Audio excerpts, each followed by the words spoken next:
Ulama, tapi sebenarnya Pak, ulamanya itu mungkin masih agak diragukan. Namanya Muhammad bin Abdul Wahab. Nah, kenapa masih diragukan? Karena beliau juga menulis kitab Pak, tapi kitabnya tipis-tipis. Kitabnya itu ukurannya hanya belasan lembar saja, belasan halaman. Nah, kalau ulama yang besar itu kitabnya tebal-tebal. Tafsir At-Tabari besar, tafsir Al-Qurtubi berjilid-jilid. Ini paling cuman 20 lembar. Nah, itu namanya Syekh Muhammad bin Abdul Wahab. Nah, dari Syekh Muhammad bin Abdul Wahab inilah orang-orang yang mungkin tidak suka dengan beliau memberi gelar penganutnya itu Wahabi. Bapak-bapak jamaah yang dirahmati Allah, pada pertemuan yang lalu sudah kita bahas beberapa aliran di dalam Islam. Ada Syiah, ada yang terakhir kemarin membahas Ahmadiyah. Kalau dihitung jamaah sekalian, mungkin penduduk bumi saat ini mungkin ya sekitar 7 miliar saat ini yang hidup. Yang Islam itu mungkin sekitar 1,7 atau 1,6 miliar saja. Jadi sebenarnya kita itu hanya berapa itu? 1/7 dari 7 miliar. Tidak sampai setengah, jauh. Kemudian yang 1,7 itu yang Syiah mungkin sekitar 200 jutaan orang. Jadi yang ahlu sunnah itu ada sekitar 1,5 mungkin Pak. Yang Syiah itu termasuk yang paling besar, itu paling cuma sekitar 200 sampai 300 juta orang. Saya hitung itu berdasarkan penduduk dari negara Iran ditambah dengan minoritas di beberapa negara. Walaupun sensus yang pasti sepertinya belum ada berapa yang warga penganut Syiah ini. Nah, dari 1,5 ini itu terbagi lagi macam-macam. Ada yang berfaham Asy'ariyah. Nah, nanti apa Asy'ariyah nanti kita jelaskan. Ada yang berfaham Salafi atau Wahabi. Macam-macam. Nah, jamaah sekalian, pada pagi hari ini dari beberapa jamaah meminta saya untuk mengupas sedikit tentang paham Wahabi atau Salafi. Nah, ini Bapak-bapak, ini hal yang sensitif sebenarnya. Saya akan berusaha untuk seadil mungkin.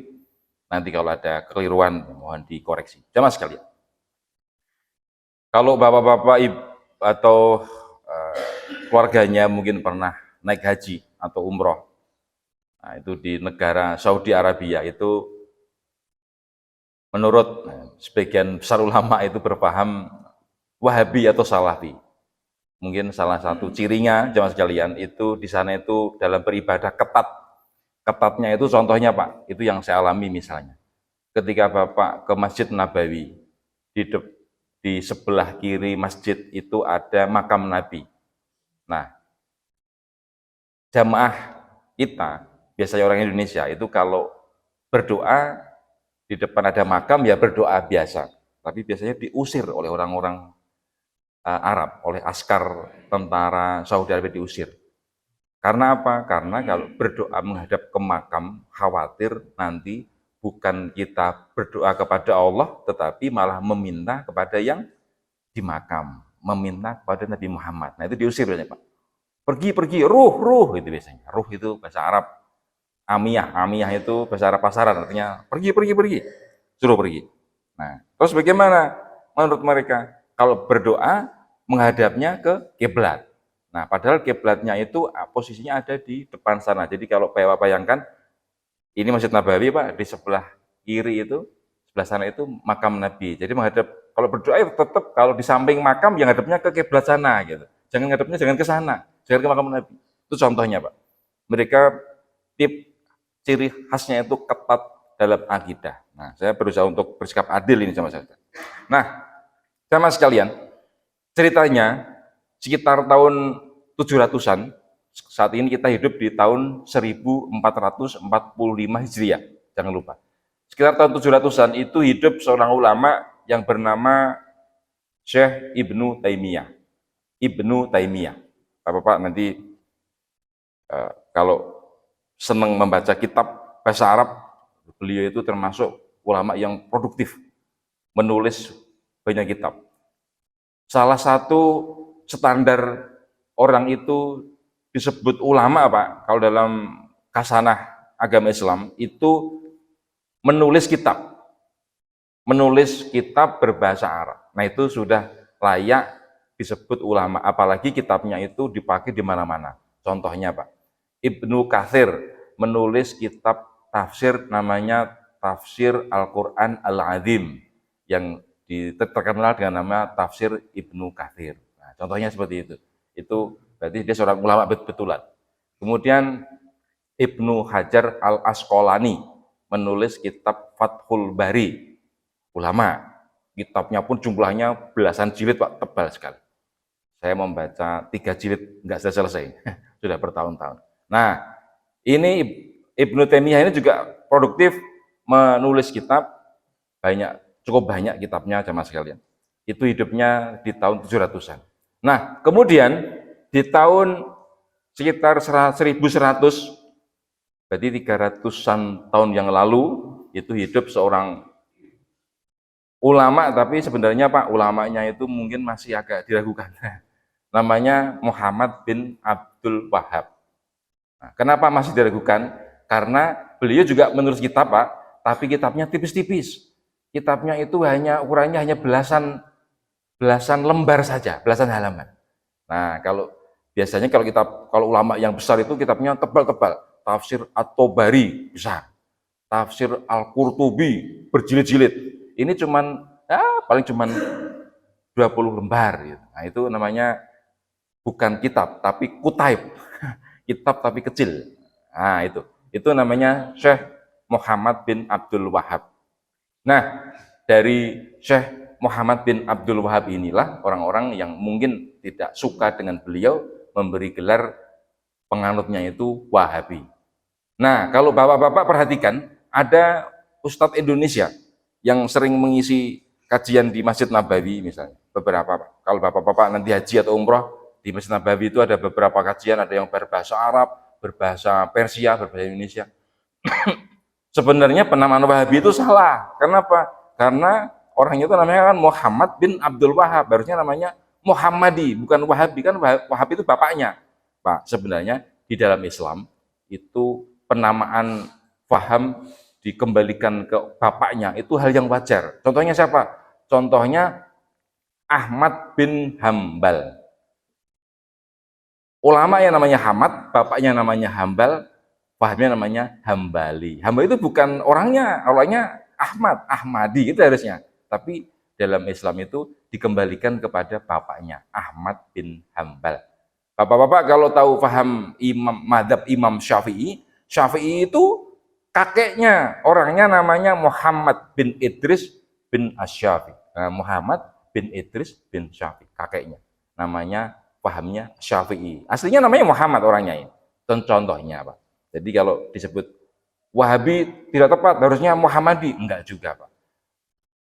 Dinisbatkan itu digabungkan, dikelompokkan kepada bapaknya itu hal yang wajar. Nah, jemaah sekalian, ceritanya, Pak, dulu menurut sejarah ketika Muhammad bin Abdul Wahab hidup itu di negara Hijaz itu yang sekarang ini Saudi Arabia, itu orang itu senangnya hanya berziarah sana, mencari berkah ke kuburan sana, bertawasul ke sana, pergi ke sana, akhirnya negaranya tidak maju. Menurut sejarah seperti itu. Nah, beliau itu menggagas, Islam ini harus dikembalikan kepada faham ketika Nabi Muhammad dan sahabat itu hidup. Akhirnya dikembalikan ke awalnya, ke zaman awal Islam. Nah, sehingga mereka itu bisa disebut dengan Wahabi atau disebut dengan nama Salafi. Salafi itu artinya, salaf itu artinya kuno, Pak, jadul, kuno, klasik, namanya salaf. Sebenarnya bapak-bapak sekalian, yang memakai nama salaf itu tidak hanya Wahabi saja. Bapak-bapak tahu NU itu juga menggunakan nama salaf. Contohnya bapak-bapak kalau perhatikan, Pondok Pesantren Tebu Ireng itu punyanya NU, Pak. Itu namanya Pondok Pesantren Salafiyah. Tuh, makanya nama Salafi. Bapak cek aja nanti apa namanya?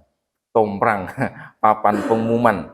Pesantren Lirboyo itu pondok pesantren Salafiyah Lirboyo.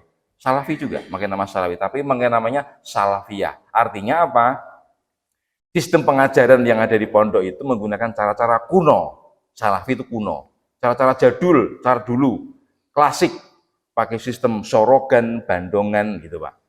Jadi gurunya ngomong, muridnya mendengarkan sambil ditulis. Kalau enggak, muridnya yang membaca kitab, gurunya mendengarkan, nanti kalau salah diingatkan. Nah, itu namanya sistem. Ada beberapa cara, bandongan atau sorogan. Itu sistem yang ada di pesantren. Ini bapak-bapak yang tidak pernah dari pesantren biar paham. Nah, jemaah sekalian, kembali lagi, Muhammad bin Abdul Wahab ini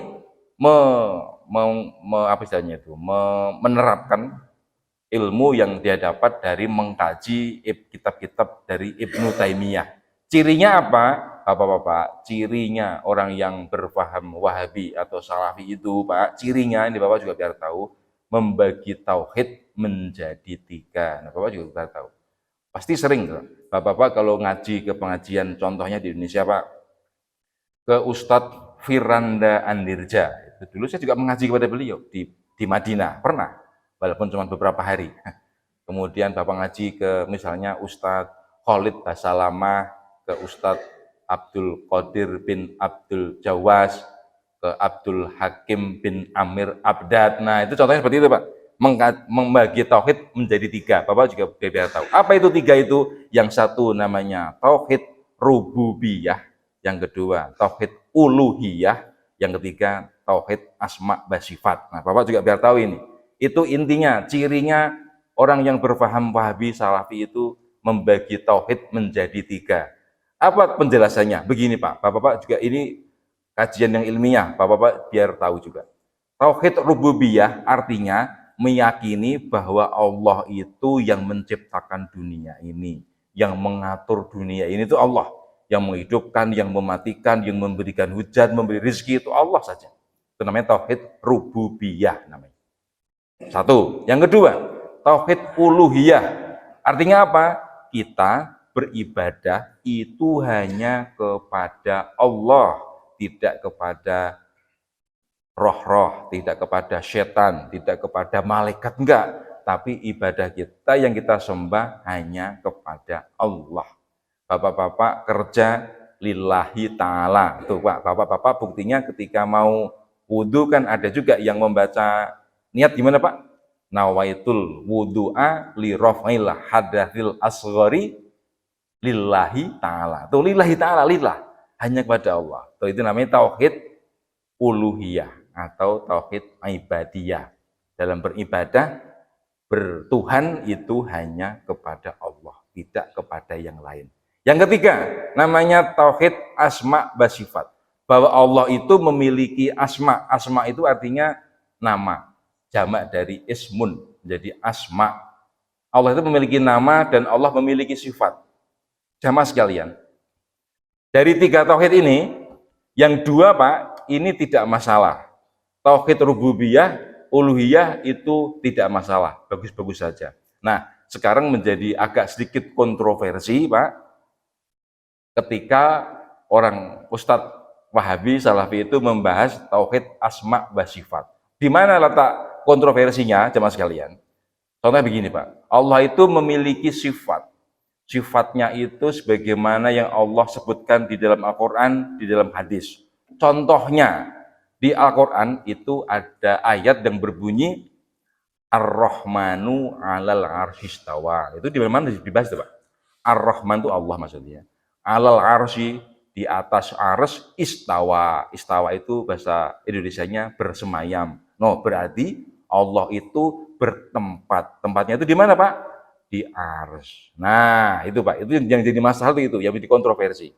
Apakah Allah itu bertempat atau tidak? Nah, menurut orang-orang dari ulama-ulama Salafi Wahabi, Allah itu bertempat. Di mana? Di arsy. Arsy itu apa? Wes pokoknya nggak tahu, di langit sana.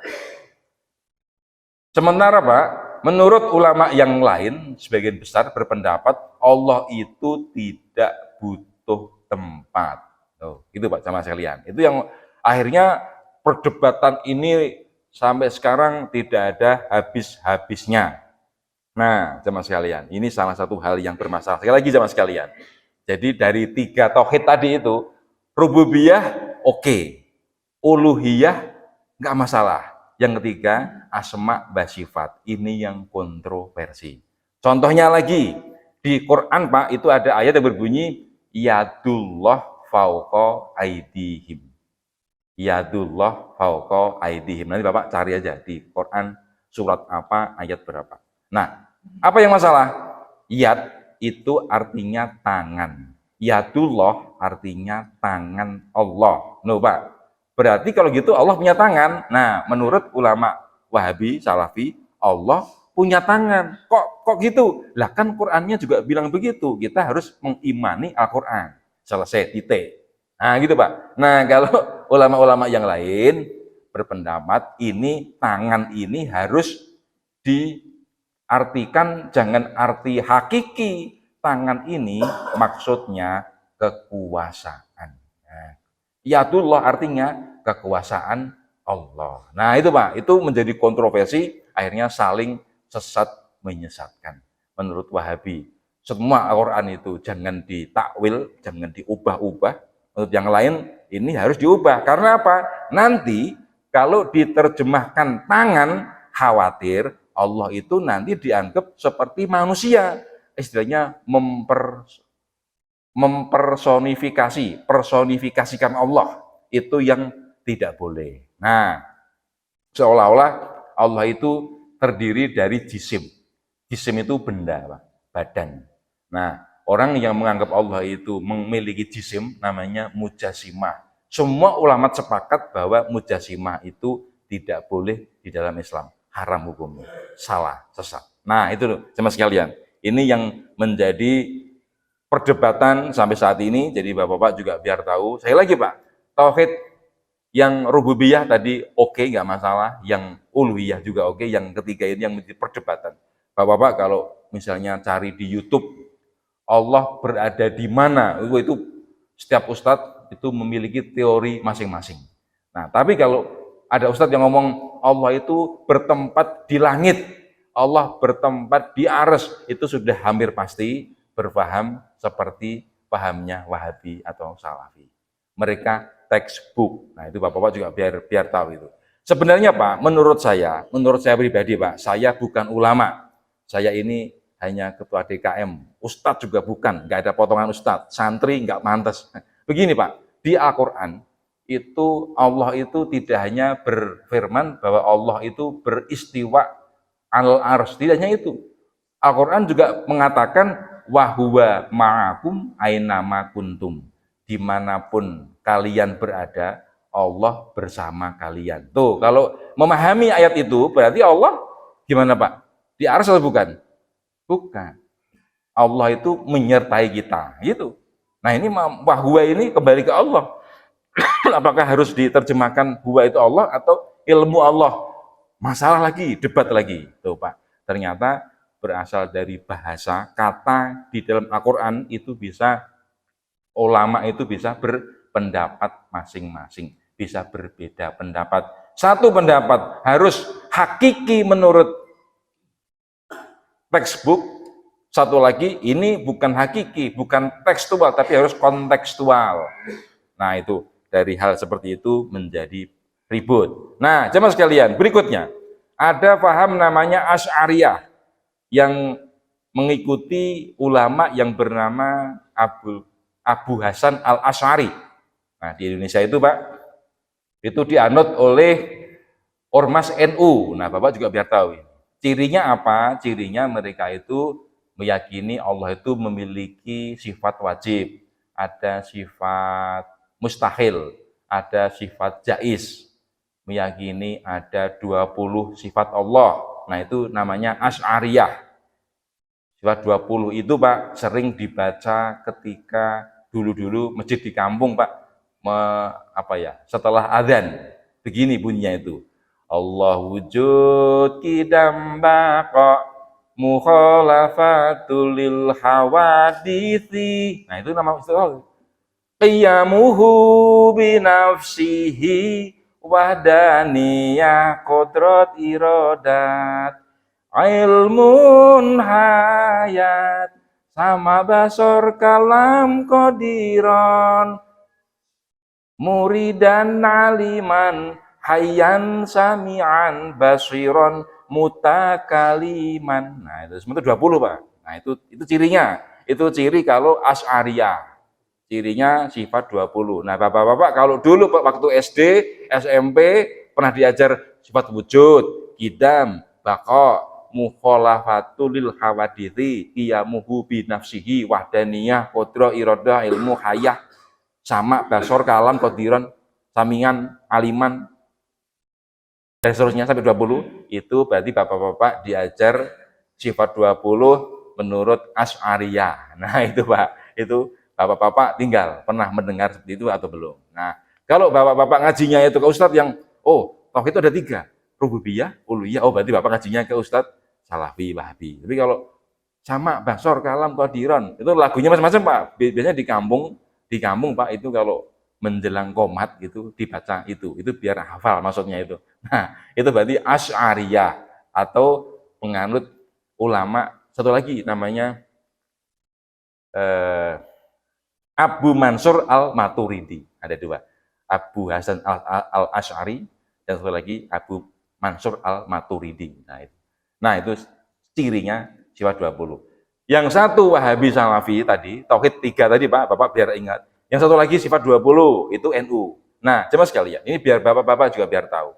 Ada lagi Muhammadiyah. Nah, Bapak juga biar tahu. Muhammadiyah itu tujuannya apa? Di antaranya itu pengen menggabungkan antara Wahabi dengan Asy'ariyah pada 20 tadi. Pengen digabungkan. Cirinya apa? Bapak-bapak kalau yang dulu-dulu ini Pak, bukan yang Muhammadiyah sekarang Pak. Sekarang agak beda lagi. Nah, gini Pak, di Muhammadiyah itu. Muhammadiyah itu mengakui tauhid terbagi menjadi 3, sama. Rububiyah, uluhiyah, asma wa sifat. Tetapi asma wa sifat yang diajarkan di dalam Muhammadiyah itu tidak, Allah itu memiliki tangan, Allah memiliki wajah, Allah memiliki betis, tidak ada seperti itu. Tetapi ini harus ditafwid, tafwid itu dikembalikan kepada Allah, jangan dimaknai hakiki. Tangan Allah, sudah, Allah yang maha tahu. Nah gitu. Tapi Muhammadiyah juga menggunakan teori tauhid rububiyah dan uluhiyah, sehingga Bapak-bapak juga biar tahu, orang Muhammadiyah Pak, itu biasanya mereka tidak pernah tawasul, tidak pernah tabaruk, nggak pernah Pak. Tetapi pahamnya hampir sama dengan NU. Diajarkan juga di Muhammadiyah itu ta'anu wujud, qidam, baqa, sehingga orang Muhammadiyah dengan NU Pak, itu perbedaannya hanya masalah kunut subuh, baca basmalah sholat itu keras atau pelan. Kalau orang Muhammadiyah itu tokohnya, kiai-kiainya itu Pak, contohnya makamnya Kiai Haji Ahmad Dahlan di Jogja, ya kemarin saya nengok ke sana, itu ya rata dengan tanah biasa. Kalau di NU dibangun tinggi, wah pakai tutup gini, nanti orang ngaji rame-rame. Ini seputar itu saja. Tapi tidak pernah membahas Allah itu punya tangan, Allah punya muka. Ibtigha'a wajhillah, mencari wajah Allah. Allah itu punya wajah. Kalau di Muhammadiyah enggak kayak gitu. Wajah itu maksudnya mencari ridho Allah. Nah gitu kalau di Muhammadiyah. Nah itulah Pak, perbedaannya. Nah Bapak juga biar tahu, saya lagi sama sekalian. Jadi ternyata di dalam Islam ini ada beberapa faham. Yang satu textbook, semua harus textbook.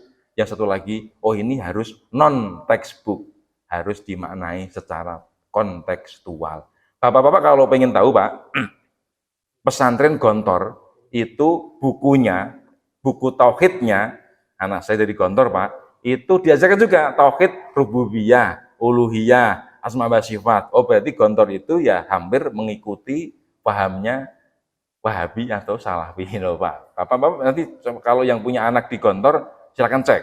Di kelas 3, kelas 2 aliyah itu tauhidnya terbagi menjadi 3. Tuh, tapi Gontor juga yang saya tahu Pak, itu juga ingin menggabungkan asma wa sifatnya, bukan asma wa sifat Allah punya tangan, Allah punya wajah, Allah punya betis, punya apa namanya itu? Ini, jari, bukan gitu. Tetapi ini kata yang harus dimaknai secara majas. Bapak-bapak sekalian, di dalam bahasa Indonesia pun itu kita juga mengenal ada kata majas. Tangan, Pak, tangan itu bisa bermakna tangan ini, Pak. Tapi kalau dia itu tangan kanannya Pak Gubernur, apakah artinya tangan kanan ini, Pak? Bukan. Maksudnya orang kepercayaan. Tuh, Pak. Tangan itu bisa bermakna dalam bahasa Indonesia juga bermacam-macam. Tangan, Pak. Ada lagi. Apalagi misalnya, Pak. Nah, dipindah tangankan. Gitu, Pak. Buah. Buah itu rambutan, mangga, itu buah. Bahasa Sunda buah mangga ya, Pak. Tetapi dia pulang dari Jawa membawa buah tangan. Maksudnya tangan ada buahnya? Oh enggak, maksudnya membawa oleh-oleh. Oleh-oleh itu buah tangan namanya. Tuh Pak, buah pikiran. Itu juga bermakna tidak hanya makna yang hakiki, tetapi makna majazi. Ini memang rumit sama sekalian. Tapi begini Pak, ini pesan saya Pak, pesan saya. Bapak-bapak, kalau sekiranya ilmu bahasa Arabnya itu belum matang, sebaiknya jangan masuk ranah diskusi Allah itu di mana. Nanti bapak-bapak mohon maaf, debatnya debat kusir, tidak ada ilmunya. Istawa Pak, artinya kalau di dalam kamus memang bersemayam, tapi bapak-bapak harus tahu, di kita Pak, dalam bahasa Indonesia, itu yang bersemayam, itu apa Pak? Jenazah. Jenazah disemayamkan di rumah duka tuh. Malah jenazah orang yang meninggal. Jadi Pak, maksudnya begini, kadang-kadang terjemahan bahasa Arab ke dalam bahasa Indonesia ke dalam bahasa Jawa, bahasa Sunda itu mengalami distorsi, tidak sepenuhnya benar. Jatuh, bahasa Sundanya apa Pak? Labuh, gebis. Kalau jatuh cinta, gebis bogoh, bener gak Pak? Salah, nggak bisa. Nggak bisa, gebis bogoh. Masa gebis bogoh itu naon gitu. Jatuh cinta, salah Pak. Nggak bisa. Jadi kesimpulan Pak, bahasa itu memang unik, memiliki ciri khas masing-masing. Labuh bogoh, bener tuh Pak? Nggak benar, salah. Padahal artinya jatuh cinta, nggak bisa. Jadi saya lagi Pak, bahasa itu memiliki khas masing-masing. Kesimpulan yang pertama, Pak, Bapak-bapak jangan memasuki hal-hal yang di luar keahlian kita. Nah, kata ulama itu begini, man takallama bi ghairi fannihi atabil ajaib. Barang siapa yang ngomong tapi di luar keahliannya, itu nanti akan mendatangkan beberapa keajaiban. Saya tidak ahli dokter, tiba-tiba ngomong masalah dokter, sok tahu. Nanti ajaib, loh, ini ternyata obatnya ini, oh, ngawur sendiri, bikin teori sendiri, salah. Yang kedua jamaah sekalian, kalau bapak-bapak ngaji ke ustadz, kok sibuk membahas Allah itu di mana? Pak, tinggalkan saja ustadznya. Pak. Kenapa tinggalkan? Manusia Pak, itu tidak dibebani pekerjaan harus tahu Allah di mana. Enggak Pak, manusia itu dibebani harus taat kepada Allah, disuruh menyembah Allah. Semua yang kita lakukan harus lillahi ta'ala. Sudah selesai. Kita tidak tahu Allah itu di mana, sudah, nggak usah dibahas terlalu dalam. Jangankan Allah Pak, roh kita di mana pun kita nggak tahu Pak. Bapak tahu kalau ditanya orang itu, Bapak nyawanya di mana? Bapak tahu nggak? Di kepala, di hati, di darah, di jantung? Nggak tahu Pak. Yang ada di kita saja kita tidak tahu, apalagi membahas Allah. Bapak, sekali lagi, Bapak kalau ketemu Ustadz, kok membahasnya Allah itu bertempat di sini, satu lagi Allah tidak butuh tempat, sudah tinggalkan ya, itu Ustadz kaleng-kaleng. Nah, itu Ustadz yang apa ya, kurang piknik. Nah, sudah tinggalkan saja, ganti Ustadz yang lain, ganti Ustadz yang lebih mengajak kepada ketaatan kepada Allah. Sudah selesai. Nah, itu Pak, itu nasihat dari saya. Karena apa? Nanti salah-salah Pak, nanti kita tergelincir, hati-hati. Karena apa? Kita itu otaknya hanya terbatas. Di dalam, sekali lagi Pak, di dalam tubuh kita pun kita tidak tahu. Bedanya apa? Nyawa dengan roh.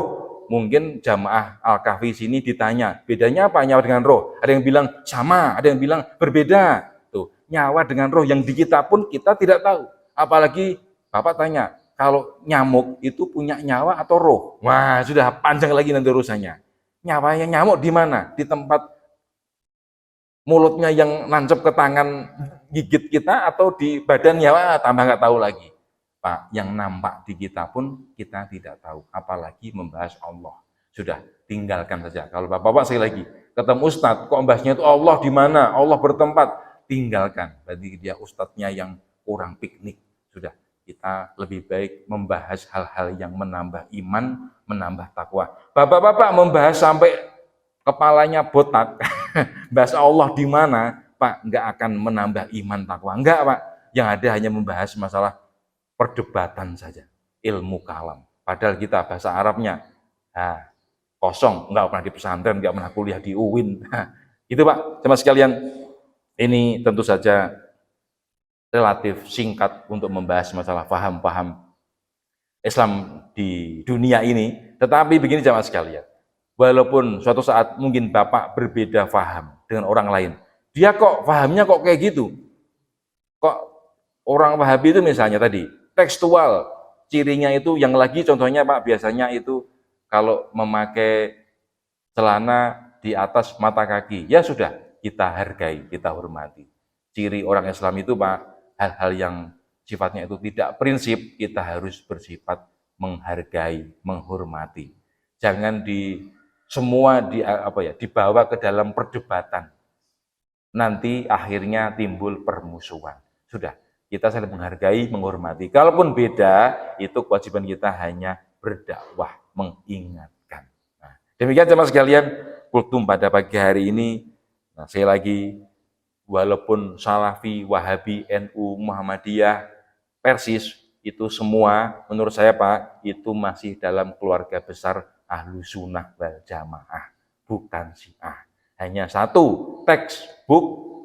Yang dua, kontekstual. Yang ketiga, ya agak-agak textbook, agak-agak kontekstual. Nah, nanti insya Allah kapan-kapan akan kita lanjut lagi dengan beberapa paham yang lain di dalam Islam.